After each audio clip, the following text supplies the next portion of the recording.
Hola hermanos, hermanas, ¿qué tal? ¿Cómo están? Continuamos mirando la palabra del Señor que nos anima, que nos alienta, que nos sostiene. Como decía el apóstol, ¿no? Al Señor, solo tú tienes palabras de vida eterna, solo el Señor tiene palabras que nos pueden sustentar. En el libro de Mateo, continuando viendo estas enseñanzas de Jesús en el capítulo 8, podemos recordar esa escena donde Jesús y sus discípulos están cruzando el lago, el mar de Galilea, dice la Escritura, ¿cierto? Durante la noche, al anochecer.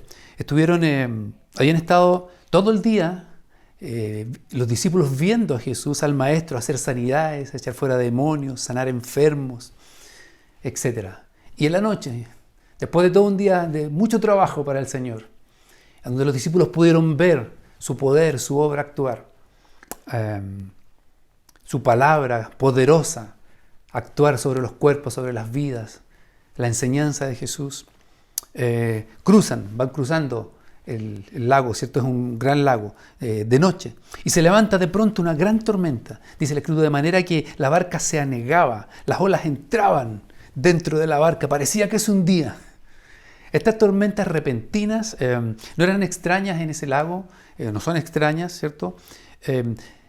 Interesante, de un momento pueden estar totalmente calmadas las aguas y en unos pocos minutos hay una tormenta terrible.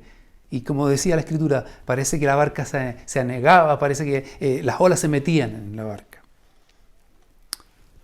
Es interesante que esta acción, hermanos amados, de cruzar ese lago, cruzar ese mar, para los discípulos ¿qué es lo que eran los discípulos? Eran pescadores, ¿cierto? Era algo normal. Eran pescadores, lo habían hecho cuántas veces en su vida, no sabemos. Eran hombres experimentados, habían esto hecho muchas veces.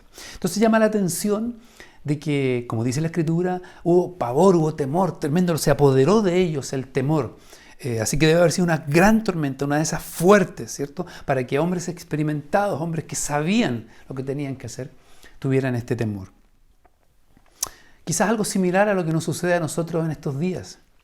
Estamos sufriendo como país, como personas, como familias, como cristianos, una fuerte tormenta, ¿cierto? Estamos con esta pandemia, esta situación nacional, mundial, ¿cierto? Con comunas, ciudades en cuarentena, ¿cierto? Personas en los hospitales. Hace unos días atrás había una bonanza, había calma.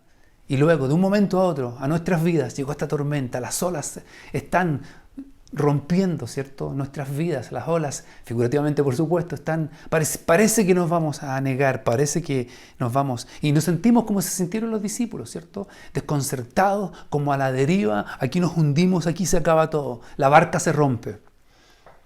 Fíjate que casi podemos escuchar, ¿cierto?, los gritos de los discípulos en el versículo 25, Señor, sálvanos, que perecemos. No es extraña la petición de los discípulos. En un sentido sí, porque, como dijimos, eran hombres experimentados, pero esto era mayor de lo que ellos eran capaces. ¿Cómo nos puede suceder a ti y a mí hoy? Podemos tener cierta confianza, cierta seguridad, pero pareciera que esto es mayor. Pero los discípulos recordaban que habían visto al Maestro durante todo el día y otros días enseñar, hablar palabras de sabiduría, sanar enfermos, echar fuera demonios, consolar, sanar. Ellos habían visto su poder, habían visto que sus palabras tenían poder, tanto que clamaron al Señor, clamaron desesperadamente. Interesante, el Señor ¿cómo estaba? Estaba durmiendo en la barca, estaba en medio de la tormenta, él estaba tranquilo. Probablemente estaba muy cansado después de un día duro de trabajo, pero por sobre todo lleno de paz y de seguridad.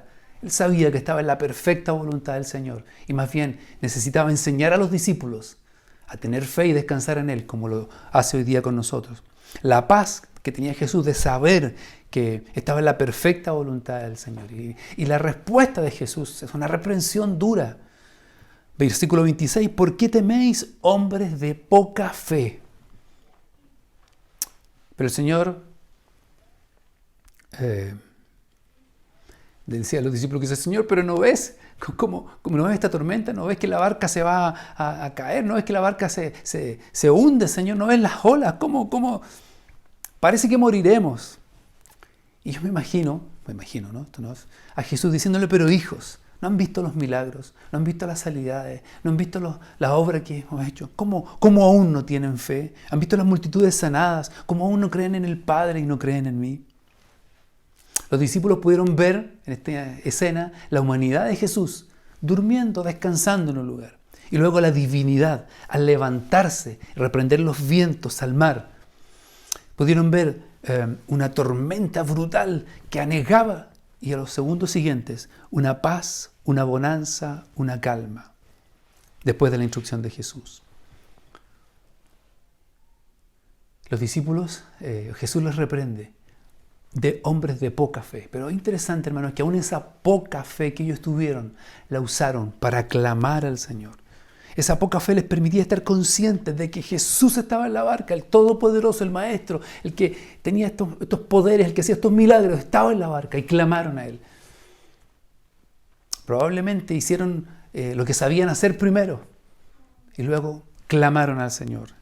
Hoy tú y yo, hermano, podemos estar y estamos en una gran tormenta, a pesar que sabemos que vendrán las tormentas, ¿cierto? Pero nos asustamos. Sentimos que nuestra barca, nuestra vida, ¿cierto? Se está negándose, que las olas entran, que no podemos, pareciera que no podemos, que estamos a la deriva. Pero reconozcamos, abramos nuestros ojos, esa poca fe como los discípulos, entendamos que Jesús, el Maestro, está en la barca, está en tu vida, está en mi vida. Él está ahí, está en control. Solo una palabra suya, mi hermano, de nuestro Dios, parará la tormenta, volverá la bonanza, disfrutaremos nuevamente del mar calmado. Qué hermoso es la palabra del Señor. No estamos solos, Jesús está en la barca, recuerda las maravillas que están establecidas en su palabra, las maravillas que ha hecho en tu vida, la obra de salvación, de cuidado, de sanidad, el consuelo, la misericordia, la bondad que ha demostrado en tu vida. Recuerda las obras y recuerda que ese es el Dios Todopoderoso. Hermanos, no temamos, confiemos, recuérdale, yo necesito recordarle a mi alma y tú también a tu alma, que el Señor Dios Todopoderoso, el Creador, el dueño del mar, el que creó el mar, puede calmar el mar. Esa poca fe, depositémosla en el Maestro. Hermano amado, puedes descansar. Jesús está en la barca. Dios te bendiga.